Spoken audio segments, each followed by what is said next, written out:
First of all, got to give them credit. Um, that's a very good basketball team that walked in here.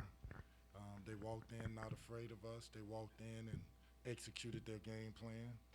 Um, thought they were the aggressors. Um, felt like um, we were behind the action a lot of the times during the game, and they attacked us. I thought that they made a bunch of threes, and their guard play was energetic and decisive in the way they played. And the big guys also, they played with a tenacity that we didn't match or exceed. Um, and that falls on not just the players, the coaches as well as me. And we take accountability for that. I take accountability for that.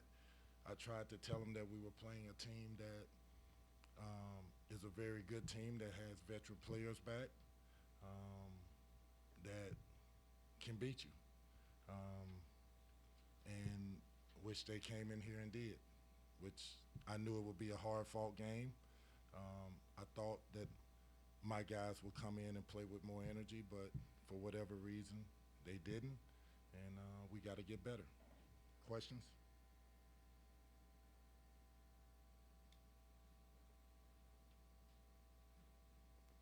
Yeah, after you guys gave up, I think it was I think it was 11-3.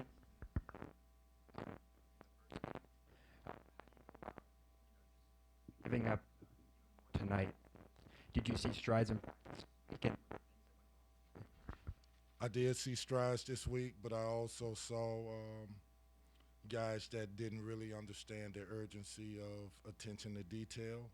Um, and we challenged them to make sure they understood that this team can really shoot the ball, and that when we rotate out of traps or we rotate whenever somebody penetrates, that we better know who the shooters are and we better get to them early with a high hand. Um, and we didn't tonight. I thought the other guard, number 12, played a poised, under control game, and he hurt us. He looked like one of the best players we played against. He was poised, he was precise, he was confident, and we looked unsure. Their guard play was really good. I think one had 22 and the other one 25. That's a lot of points. Kenny, what was that locker room like, and how do you?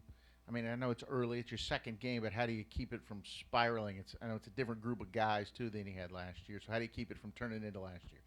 Um, Great question. I think we talked about that in the locker room, to be honest with you. One of the things is I need the leaders to lead, um, and I need the young guys to learn. So I have a bunch of players that have been in college basketball before, who have seen this, who knows how hard it is. That the jersey name on the jersey doesn't matter. It can be a Division two, it could be a high major, it could be a great program. It doesn't matter. If you don't play hard and you don't control it and you don't play with energy and you don't focus on the little things, you're going to be in for a hard night. And I say it to the guys all the time. You can beat anybody or you can get beat by anybody in this game.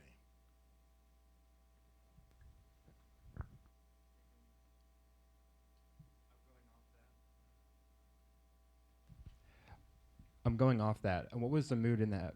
Like at halftime, because you guys were down in game one, but people talked about there being a speech from Peyton Siva and just how they came out with fire there in the second half.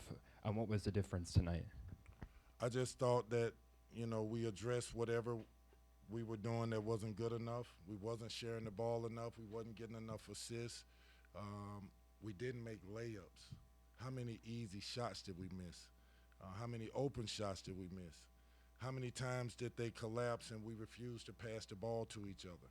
Um, you know, Good offensive teams are going to be good passing teams. I knew coming off the game that we just played that they allowed us and they took the threes away from the corners and they allowed us to get downhill. That's the best part of the game, is getting downhill. The next part of the game is reading what happens when they collapse.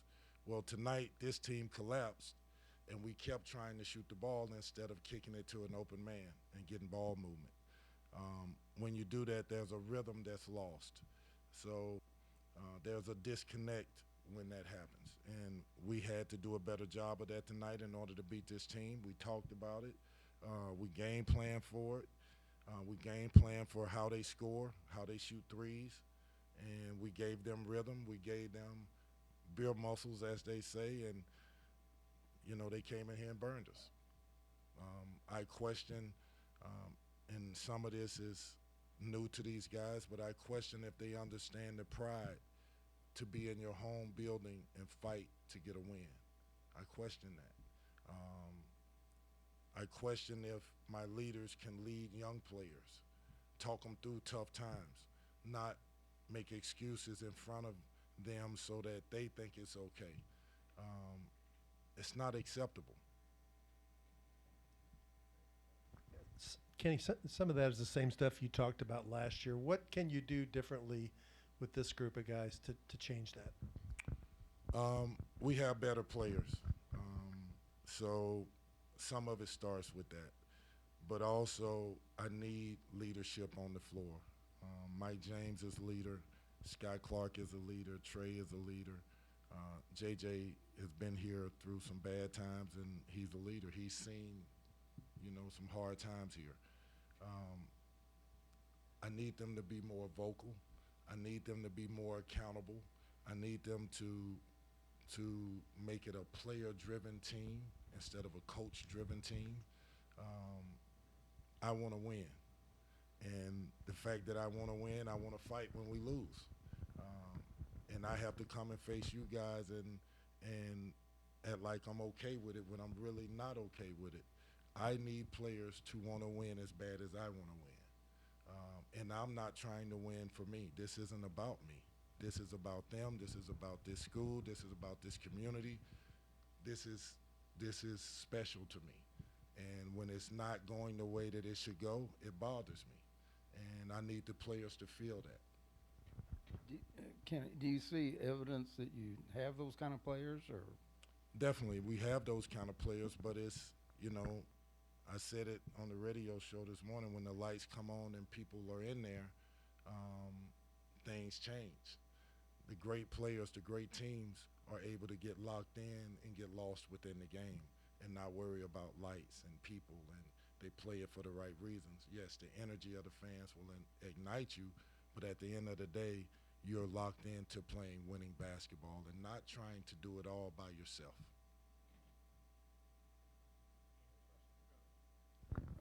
Let me add one more. All of a sudden, there at the end, the last 5 or 6 minutes, it's like they flipped the switch and started playing differently. What happened? You think they just realized how far they had to come back, or what? I wish I had the answer to that. I would like for them to play the game and start the game like that. It's amazing. We're down 20, and all of a sudden the ball starts going in the hole. I need us to not make shots then. I need you to make shots when it's tie score, when it's a 2-point game, when it's a 3-point game. I need you to fight to get stops. That team shot, what, in the second half? 57%? I mean, they're a good team, but 57% makes it feel like they got everything they wanted and within rhythm.